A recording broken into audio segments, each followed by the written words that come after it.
Et j'aimerais, une fois n'est pas coutume, commencer par des remerciements. Des remerciements à chacun des membres de la commission pour la qualité des débats, pour l'écoute et le respect qui est apporté à chacun, malgré un engagement personnel qui est chaque fois important, et la volonté, surtout qui est marquée, de réfléchir ensemble et de travailler ensemble pour dégager des solutions pour améliorer le fonctionnement de nos institutions au-delà du clivage politique. Et j'ai un souhait que je nous formule à la commission numéro 3, c'est que nous puissions poursuivre les travaux avec la même sérénité et arriver effectivement à dégager ces solutions.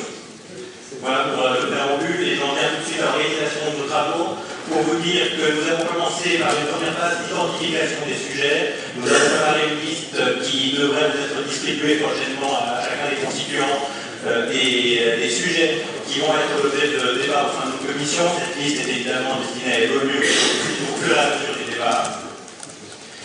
Puis, nous avons entamé une phase préliminaire de diagnostic et de réflexion, dont l'objectif est d'une part de retrouver les points de convergence pour savoir quels sont les sujets qui relèvent d'un tel consensus qui ne nécessite pas de débat approfondi, et puis de déterminer ensuite quels sont les sujets qui au contraire méritent un débat plus profond et éventuellement des auditions d'experts.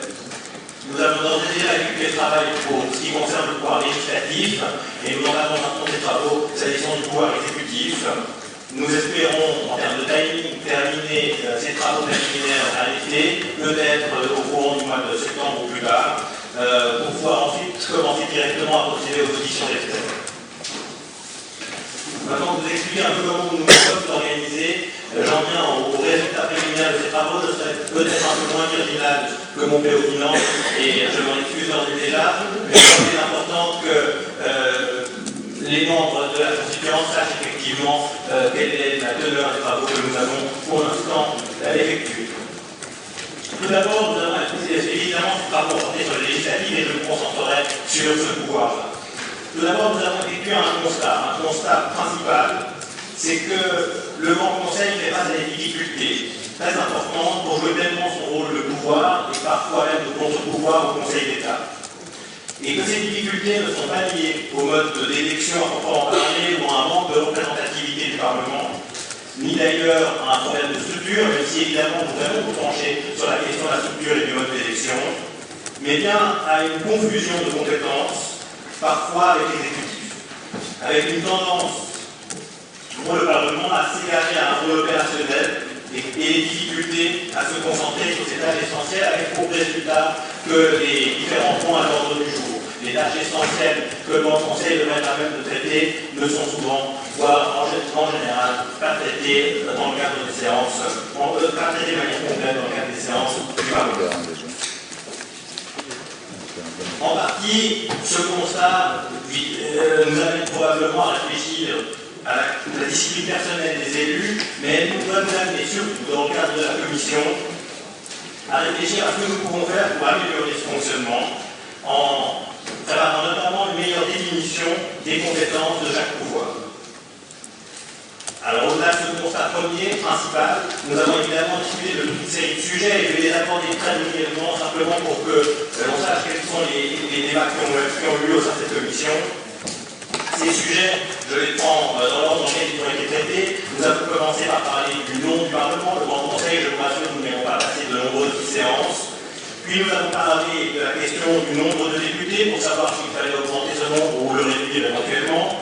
De même, s'agissant du quorum, est-ce que nous maintenons un quorum à 7% ou est-ce que nous modifions ce quorum? La question des apparentements, de la durée des mandats et de la réélection des députés, de la limitation de la réélection éventuelle des députés.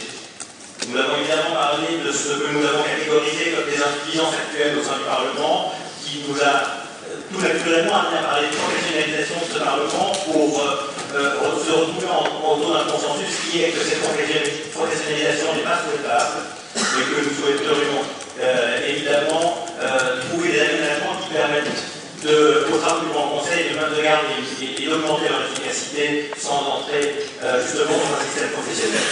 Nous avons parlé des moyens à disposition du Parlement, du nombre de commissions qui se trouvent au Grand Conseil, de l'élection et de l'éligibilité de ses membres, de leurs incompatibilités. Nous avons eu un débat passionnant sur la question de la parité, débat autour duquel nous avons formé un consensus où nous nous sommes retrouvés pour dire qu'il fallait tout faire pour mettre en œuvre des moyens pour favoriser l'entrée des femmes qui le souhaitent en politique. Nous n'avons pas trouvé tout à fait le même consensus s'agissant des quotas et nous poursuivrons nos discussions, évidemment, s'agissant du sujet de la parité.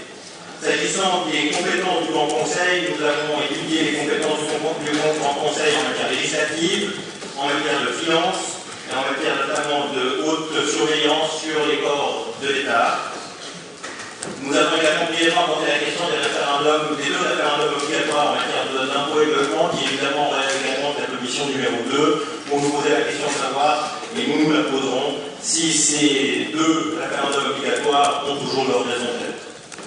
Nous avons parlé également rapidement de la clause d'urgence, de la question de la révocation éventuelle des députés, de la présidence du Grand Conseil, et enfin d'une éventuelle chambre des communes ou représentation des communes au sein du Parlement. Tous ces sujets ont été abordés. Ils ont donné lieu à des débats parfois nourris.